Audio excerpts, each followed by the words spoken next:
I recently added the new iPad Air to my collection that Apple released in October of this year. So I'm an iPad enthusiast and I really do think that the iPad is a novel device, so there's not really another tablet that I would recommend or turn to. Tablet is honestly kind of an insult, I think, to the iPad, because the iPad is seriously my life. It's my go-to, it's my daily driver, it's what I use every single second of every single day, essentially. It truly is more than a tablet. At this point, I've used my iPad Pro 2020 extensively. And so once I got my hands on the Air, the next natural thing was to compare the two. So I'm not a super techie person. I value all the tech and devices I purchase and bring into my life, so I do a lot of research on them. And I know the importance of RAM and processors and memories and all that stuff. And it's really just because Apple is changing the game in terms of that stuff. Otherwise, I can tell you right now, I would not be interested in processors and RAM. So in this video, I will be taking you through the most notable differences between the iPad Air and the iPad Pro. And hopefully this will help you decide which one is worth getting for you personally. Before we jump into the video, don't forget to subscribe and hit that like button. I post videos every week about digital planning, productivity, and getting creative with your iPad or whatever tech that you have around you.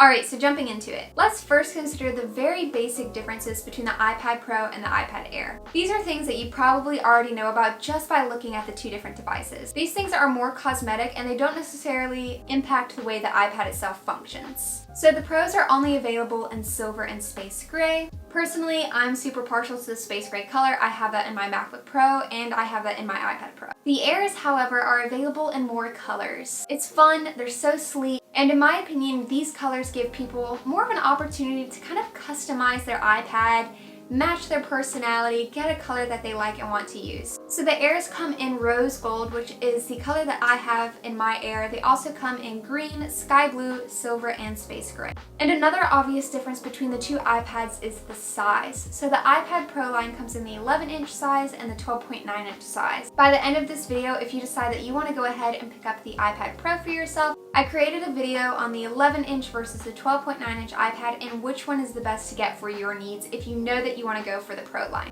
Otherwise, the Airs are only available in the 10.9-inch size. And I know your next question will likely be, do I notice a difference between the 12.9-inch Air and the 11-inch iPad Pro?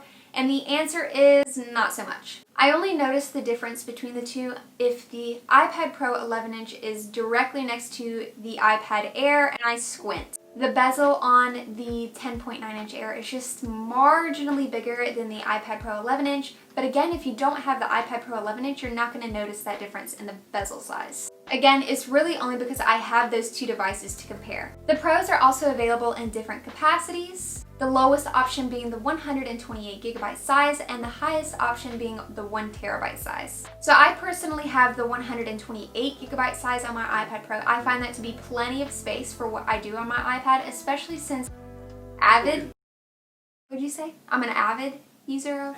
Okay. I'm an avid user of iCloud, so I find that the 128GB size for my iPad is perfect for me. The Airs, however, are only available in 64GB and 256GB. So I have the 256GB for my Air, but honestly the 64GB Air would have been plenty of space for me. I'm only taking up about 50GB worth of space on my iPad when it comes to all the apps I have downloaded as well as the data within those apps.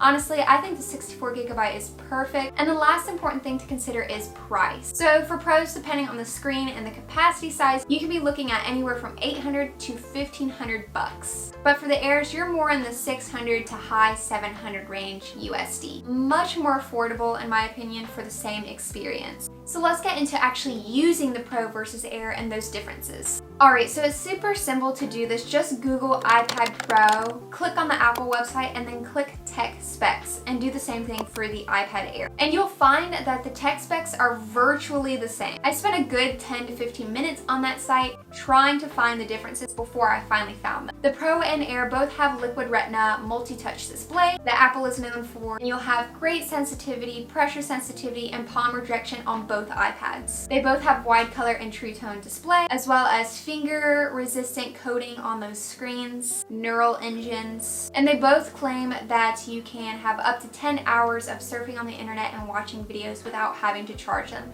However, more anecdotally, I found that I can actually stretch my iPad Air just a little bit more. But again, this is all just based on experience. So I think the most notable difference functionally is how you actually unlock the iPads. So with the iPad Pro, they have Face ID, whereas iPad Air has the Touch ID. Especially in the time of mask wearing, I have found that I actually prefer using the Touch ID on my iPad Air. It's honestly so much more convenient. I don't have to hover or maneuver my iPad Pro to get the Face ID to work. I can simply just lay my finger on the power button of the iPad Air and it unlocks. The next main difference functionally between the iPad Air and the iPad Pro is the Pro Motion display within the iPad Pro. And I will 100% say that unless you are coming from a new iPad Pro down to the iPad Air, you will not notice this difference at all, let me tell you. I only bring this up as someone who has religiously used the Pro. This is something I noticed as soon as I started using the iPad Air. And essentially Pro Motion is just a high refresh rate for the iPad, meaning that things appear on the screen very smoothly. I'm not even sure my camera will be able to pick up this difference between the Air and the Pro when it comes to the Pro Motion display, and it's something that my eyes are still adjusting to whenever I use my iPad Air. Anyway, the Pro has a refresh rate of 120 Hz, whereas the Air and most other mobile devices has a 60 Hz refresh rate. So 60 Hz is kind of like an industry standard. Literally, if you have never used an Apple iPad Pro, you will not notice this difference whenever you get the iPad Air. Like, you will never notice this. Our eyes are just weird in the fact that they actually take a bunch of pictures to process images, and since using the Pro, my eyes are just used to that higher refresh rate on the iPad Pro.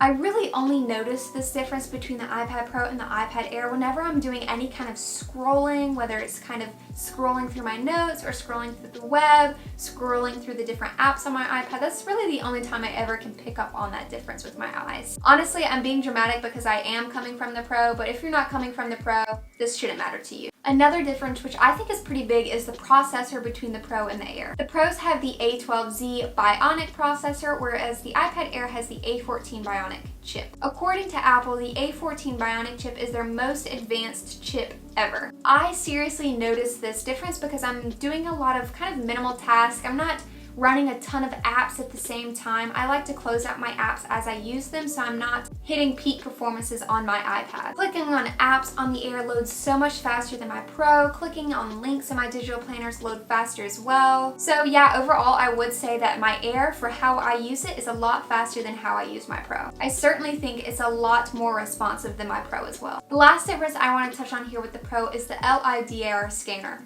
I think that's how you say it or pronounce it, kind of going with the acronym here. I don't know a single person who uses or needs that between everyone I know who uses the iPad personally. I know Apple says NASA does. I'm not NASA. I don't use the LiDAR scanner. It measures things like depth and all that jazz. I won't go too far in depth when it comes to talking about the scanner because I don't think that scanner is going to be a major breaking point when it comes to deciding between the Pro and the Air for most people. And I also don't know anyone who uses the iPad's cameras, like walking around using the camera, so I won't go into the differences in the cameras either, just because I don't know anyone who's using them. I don't know why a camera would be kind of a breaking point between devices, maybe for a phone, but I think the iPad's already such a novel device, you don't necessarily use the cameras. At least I don't personally. I don't know anyone else who uses the cameras on the iPad, so there is a difference in the cameras though. Though I don't think the cameras, again, should be a breaking point considering all the other stuff that the iPad does. Conclusively, I think the Air and the Pro have enough differences for them to be the two different devices that they are, that people would want to consider various factors before purchasing one. But for my workflow and the things that I like to do on my iPad Pro, I can easily do those on the iPad Air as well.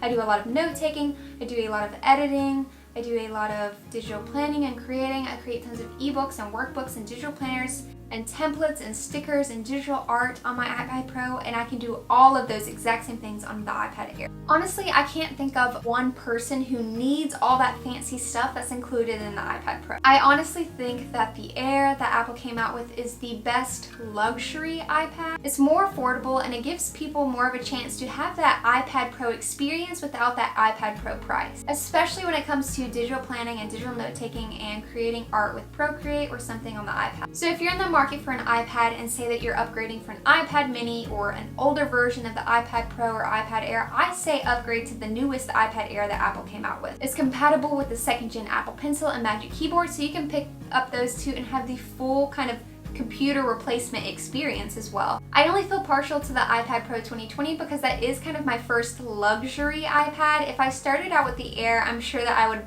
be more partial and feel like that's kind of like my baby as well. I actually originally came from the iPad 6th generation, so going from the iPad 6th generation, which isn't even available through Apple anymore, up to the iPad Pro 2020, that was a huge jump for me, so I'm very, very partial to my iPad Pro, but that's the only reason. And I'm also obsessed with the 12.9-inch size. I really like working on that size iPad. However, I love the speed of my Air and I love its color. And I actually do appreciate the Air size whenever I'm working in bed planning, or maybe I get an idea, I can quickly grab my iPad, jot something down. And I really like it for my usual day-to-day tasks like scrolling, responding to comments. However, I love all iPads. I don't think you could go wrong with any of them truly. But I will say that you won't regret the Air and the money that you'll save from going with the Air over the Pro. You can also use that little bit of extra money to go towards the Apple Pencil, which I think is key to the whole iPad experience. And you can also pick up the Magic Keyboard for that entire iPad haul, or you can use that extra money that you save to go towards a swanky, colorful case. So I hope you all enjoyed this video. I hope it was helpful for you in deciding between the Air versus the iPad Pro. Don't forget to subscribe and hit the notification bell so you'll be alerted to when I post more iPad content. Thanks for watching all the way through, and I will see you in the next one. Bye!